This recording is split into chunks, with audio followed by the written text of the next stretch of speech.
po yung nangyayari ngayon sa ating Grab Marikina warehouse. Iwasan tukod. Balik ka rito. Iwasan daw ang tumukod. Ayan, tukod na rin ang tukod.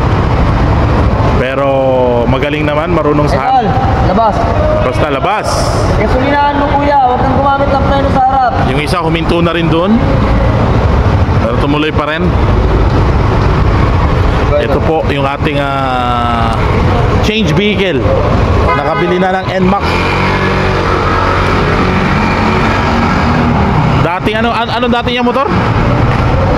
Idol, isa pa. Magaling talaga rin, oh. Balik. Yun, oh. Dating click yan. Dating click, uy. Anong year model yan? 2020. Nako. Idol, labas. Labas. Hindi marunong sa balance. Pwede magpa